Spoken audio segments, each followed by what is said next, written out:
markii koowaad ayaa habeenkii xalay ahaa jaamacadda golis faraceeda magaalada Berbera waxaa lecture ka soo jeedisay Mrs. Emma oo dhalatay dalkaas ingiriiska horena 2 digrii uga soo diyaarisay jaamacadda Oxford ee dalkaas ingiriiska hadana u dooratay digrigeeda ugu dambeeyay ee PhD-ga inay macluumaadkiisa ka diyaariso Somaliland ardayda jaamacaddaasi golis faculties-ka kala duwan wax ka barata macallimiinta jaamacaddaasi wax ka dhigta iyo waliba hormoodka jaamacaddaasi Professor Nasir Xaaj Shire ayaa howlka jaamacaddaasi habeenkii xalay ahaa xaadir ku ahaa Mrs. Emma ayaa hadaba waxyaabaha ay ka hadashay waxa kamid ahaa kaabayaasha dhaqaalaha sida leydka biyaha isgaarsiinta waxaana si qoto dheer uga hadashay leydka iyo biyaha magaalada Hargeysa sida ay ahaayeen 1991 ilaa waqtigan ay joogno 2013 halka ay marayaan Mrs. Emma ayaa si weyn u tilmaantay in shirkadaha leydka ay magaalada Hargeysa oo hadda ah 10 iyo mid ay leedahay xukuumaddu ay isku yihiin 11 laakiin imika caqabado badan ay jiraan iyada oo si qoto dheer arrinkaasi uga hadlaysana waxa ay tiri communication systems, water, electricity, and you notice there are a lot of systems, networks, and these all help us in our daily activities, right? So, you know, if we didn't have electricity, we'd all be really, really hot because the fans wouldn't work. And we couldn't have any industry, right? We couldn't take any of the goods from the markets. We would have a very difficult time getting all the livestock to Berbera. It would be very difficult getting the ships to travel. So I'm talking about all the things that make our society work. Now, infrastructure is very unequally distributed around the world. If you see here, this graph divides the population into different countries according to income. So you have countries that have a very low income, countries that have middle income, and countries that have high income. And 39% of people in the world live in low income countries. Now the reason I'm telling you this is because of all the infrastructure in the world, if you added up the value of all the roads, power lines, bridges, all the infrastructure, only 13% of all infrastructures in low-income countries, even though 40% of people live there, okay? So we have a very serious problem in the world. People in low-income countries, for each person, there's only $800 of infrastructure. But in the richest countries, okay, the very rich countries, there is $9,400 for every person, okay? So when you have better infrastructure, you're more able to build industries, you're more able to have a health system, so all the things in your society are going to work more efficiently. So it's really important that we think about where infrastructure is and how we can improve investment in it. Now, there's some data that's quite interesting about what happens after a conflict. So, post-conflict, infrastructure is often very destroyed, right?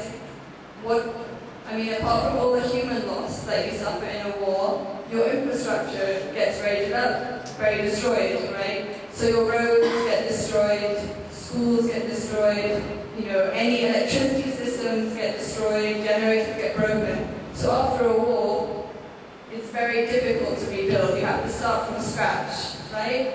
And in my interviews with people, this is something I was asking about. So when people came back from Ethiopia in 1991, 1993, like that, they came back to a city like Hargeisa and they said there was nothing there. So I was asking them about how they managed to rebuild. And I think the story you already know, so you have to forgive me for repeating it to you. But one thing that happens after a conflict is that there's a great need for a conflict. You have to start from scratch. Set up the government in the early 1990s. Then they'll tell you, the president, he was a president, but in his own money, it's very difficult for them to spend it. They have to spend time building up the systems, training the staff, getting the basic necessities that you need to do the work as a government. Things. The first is, donors might give money. It means there are also differences, okay? So immediately after a conflict, one of the first sectors that you get investment is mobiles, right? Yeah? So very soon after a conflict, in many, many countries, the first thing people invest in is telecommunications. Yeah? Because it's quite fast that people get their money back. Okay, you can make profit with phones because everyone loves talking, right? Okay, and you see in countries like Afghanistan after the war, okay, there were 5 big companies that have started since 2002. Big companies, that means over 250 employees. 2 out of the 5 were telecommunications. So it's something that attracts investment very quickly. You just put a tower and you get your customers. And I think here in Somaliland, you have amazing telecommunications, right? I can call my mom every day, no problem. Yeah? The next thing, one of the early things that comes is electricity. Okay, so 3 years after a conflict, this data says you start to have electricity generation, okay? But these tend to be quite small companies, okay? It means someone in a neighborhood has a generator and then they supply electricity like that. Then after that, you start to have transport and water, but these don't attract as much investment. And I think you see that, when you see problems with roads or problems with water, these take more time. And this graph shows that, so you can see telecom immediately attracts investment, and then energy, and then water and transportation, they remain a problem. They remain a problem for a bit longer. Okay, now I'm going to talk about the stories I have been collecting in Somaliland.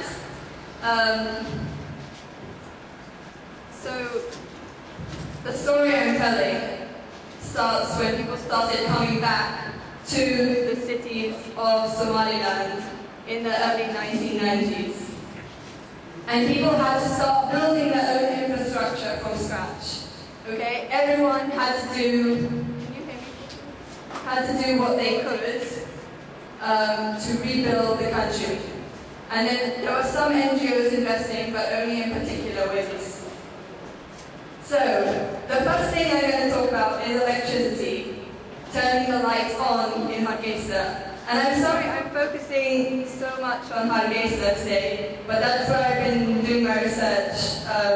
I've been doing some interviews in Berbera, but I haven't had time to think about them yet. So what happened in Hargeisa, I think many of you know this. Individuals and business owners, especially people with hotels, restaurants, fuel stations, stores, telecommunication firms, they put generators for their own needs.